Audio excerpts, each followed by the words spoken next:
Hey everyone, Mr. MC here. This is a guide for round 9 of the 2021-2022 FIA Manufacturer Exhibition season taking place at Miyabi with the Group 4 cars. And this is a tuning race, and this is actually the final tuning race for both the Nations Cup and the Manufacturer Series. So let's go ahead and see what tune we have for the BMW M4 Group 4. Alright, and before I start to give out the tune, I'd like to give a quick thanks to Amos Kong Pao for providing the tune for the BMW M4 Group 4. And just like the other tunes, the aim of this tune is to make the car a lot more willing to turn. So let's go ahead and take a look at the tune now. BOP is obviously on. We're on the racing medium tires.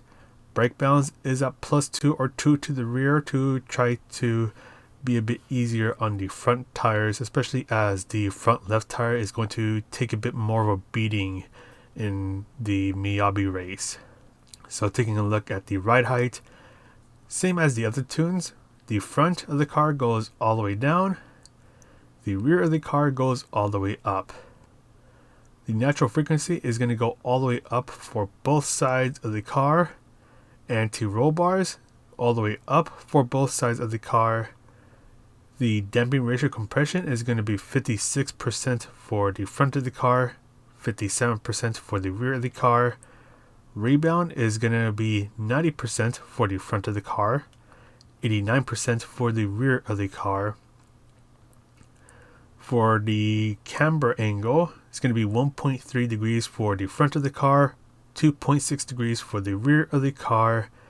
And for the toe angle, we're going to put it at 0 for both sides. In terms of downforce, bring it all the way up for the front of the car. For the rear of the car, you can bring it all the way up as well. At one point, I had it at 500. And, well, honestly, I didn't really feel much of a difference. So you can kind of play around with the downforce. But if you want to leave it at a quote-unquote default setting, just leave it all the way up at 550. For the LSD, we're going to put it at 5, 60, and 5. And now here comes the tricky part, because we're going to do a whole bunch of shenanigans when it comes to the transmission. So you actually need to do a certain process to get to these values, which I'll show right now. So let me just go ahead and change on over to a new sheet. There we go. So what you want to do is first make the transmission fully customized. Then what you're going to do is bring the final gear all the way up to 5.0. Move the top speed auto set to all the way to the left. So 124 miles per hour. I think that's 200 kilometers per hour for those using the metric units. And then move the final gear down to 3.806. There we go. And you can pretty much just leave this all alone, because when I was messing with the transmission, I didn't really adjust any of these values. Yeah, so for the most part, I pretty much just messed around with the final gear. And something I want to note is that with this kind of transmission setup, you're actually not going to be using the 7th gear at all. So you're only going to be using the first 6 gears. And I'll start the lap guide on the next lap, but with this tune, the M4 should be able to rotate a bit more now, especially through the long turn 1 and a bit more through the hairpin. However, you do want to be careful when you're exiting the hairpin, because if you get a little too aggressive on the throttle, you will get wheel spin, and that can make it very easy for you to lose control. So as you exit the hairpin, just be nice and gentle getting on the throttle as you straighten up your steering input, and then you can start to fully accelerate. But anyways, let's go on over to the lap guide. So bring us up towards the left side of the track, and you're starting to turn in just as this curb on the left ends. And just as you start to turn in, you want to lift off our throttle, bring yourself towards the inside of the turn, and as you reach the last grandstand, that's when you want to start to accelerate. In the race, you'll need to be a little more patient when getting on the throttle so you don't end up on the grass. then turn in just as the curb on the left ends. It is possible to take it flat out, but if you time it wrong, you will need to lift off of a throttle. Then brake just after you pass the 100-meter board, so you're braking hard for a while. Ease off of the brakes as you turn in and carefully get on the throttle. Take advantage of the curbs as you reach the start finish line. But that is pretty much it for the lap guide. Let's go ahead and take a look at the strategies. For the qualifying session, you'll have 5 minutes to try to get the best qualifying time possible. But because we're at a short track and the laps here are around 38 seconds long, you'll have about 8 to 9 chances to try to get the best qualifying time possible. So you're going to want to at least get a banker lap in. So in case things don't go well, you at least have a lap that you can lean back on. And if you can, try to take advantage of someone else's slipstream, especially in the higher splits, as even that little bit of slipstream can help you go a little bit faster, shave off a tiny bit of time, and with these lap times being so close together, that could move you up quite a few positions. So you can actually see me just trying to take advantage of the slipstream, but you also want to make sure that you're able to nail down every single turn. Try not to mess it up like how I do, even worse since that was on an out lap. And yeah, lots of chances to try to get the best qualifying time possible. So higher splits, slipstream can be worth it to shave off a bit of time and hopefully move up a couple spots. In the lower splits, you may actually be better off qualifying by yourself. That way you face less of a risk of getting held up by someone because either they messed up or they brought the wrong tune, which means that their car is really slow here. So at the end of the day, once again, 8 to 9 chances to try to get the best qualifying time possible. Alright, so we're doing 30 laps here at Miyabi with the Group 4 cars. This is a great start, so make sure you have traction control at 1, and shortly after the race starts, you can then move it back down to 0 or whatever value you normally have it set to. Fuel is a ×2, so fuel is not an issue. Tire is a ×3. Tire can or cannot be an issue, and that's mainly going to depend on the car that you're using and the tune that you have. There is a mandatory pit stop, so you do need to pit one time so you don't get a 1-minute penalty after the race ends.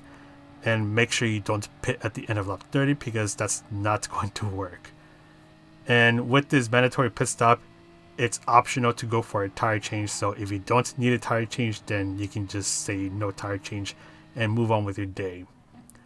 And just be careful through the hairpin because that's where Punt City is going to happen, especially with everyone bunching up. So you want to get ready to start to slow down when people ahead of you are starting to slow down, and hopefully no crazy shenanigans happens. But well, let's be honest, crazy shenanigans are going to happen, especially at that hairpin. So hopefully you're able to survive that hairpin.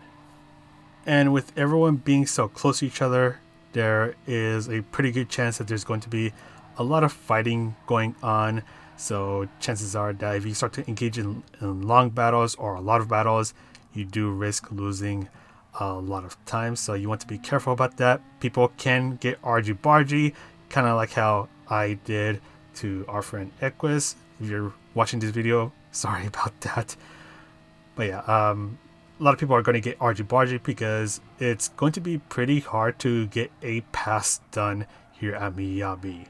And hopefully you're able to stay within the slipstream of the lead pack. The slipstream range is 3/4 of a second between yourself and the car ahead of you. So you want to try to limit your battles, so hopefully you can work together a bit to try to catch up to the lead pack if they're starting to pull away from you. And if you're in the lead pack, then hopefully you can work together to try to pull away from those behind you that are trying to catch up to you. Now, when it comes to the pit stop situation, it's a bit weird because there is a mandatory pit stop, but I guess the question is, should you take tires or should you not take tires?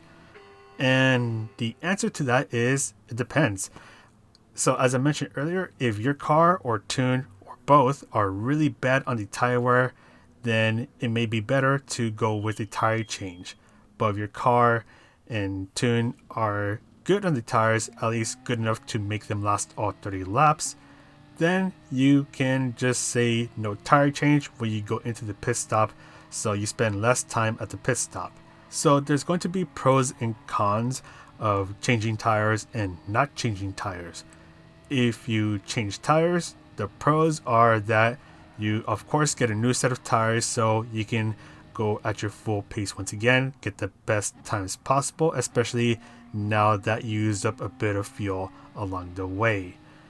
And of course, you don't have to deal with the more worn tires at the end of the race, because that can be a bit of a handful, especially if your car or tune are bad on tires. And on paper, it can be faster to change tires, but that's going to differ between each car and tune.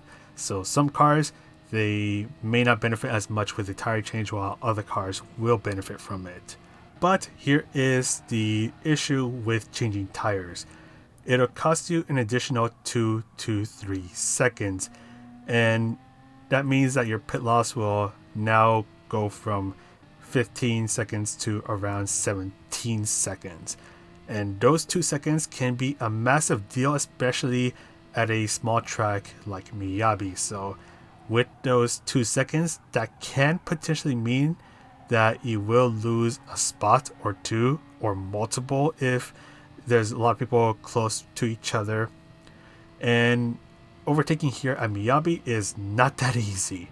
So yeah, you may have some fresh new tires, but good luck trying to regain any positions that you lost from those additional 2 seconds that you spent changing tires. And another thing about the pit stop is that undercuts can be pretty useful. So let's say that you don't intend on changing tires, so you're doing a stop and go, but there's a bunch of traffic ahead of you and they're all fighting with each other, so they're all making each other lose time. So if you haven't pitted yet, it is possible to pit a bit earlier than usual, because most people will probably pit around halfway into the race. So if you pit earlier, you won't have to deal with as much shenanigans from everyone fighting each other during the race. You'll get clean air. You don't have to deal with anyone until everyone pits. And especially if people start to fight a lot after you did your pit stop and they eventually go in, then you can potentially pass them as they are pitting because they lost a bunch of time fighting. You didn't. You just did your own thing, got yourself some good consistent lap times, and that's a couple positions gained right there. And try not to cut the track, especially at the final chicane. It can be really easy to do so. So if you have to serve an off-track penalty, you'll actually be serving it just before the start-finish line. So try not to get any penalties, because it can cost you a bit of time and potentially a couple of spots. So the penalty serving zone will be right around here. But at the end of this race, it's around 20 minutes long, so it's a bit of a shorter manufacturer race. Almost feels like a daily race C, except tuning's on for this specific race. Don't forget that there's a mandatory pit stop, so you can pit as early as the end of lap 1 or as late as the end of lap 29. You don't need to do a tire change, and as I mentioned earlier, there's pros and cons to getting a tire change. It will cost you 2 seconds. It can cost you a couple positions, but if your car and tune are really bad on the tires, then you may benefit from a tire change, whereas cars that are better on the tires may be fine without a tire change. And I'll actually show where the penalty zone is. It's just after the pit stop starts, before the start finish line, so it's hanging out right here. But anyways, I just want to give a quick thank you to all of you guys for supporting this channel, whether you're supporting me through the membership or Patreon, just simply watching the videos and commenting on the videos. Just want to give you guys a quick thank you for all that support and for dealing with my shenanigans, because these tuning races have made me really grumpy lately. And also thank you to Playseat. I know I mentioned them a lot.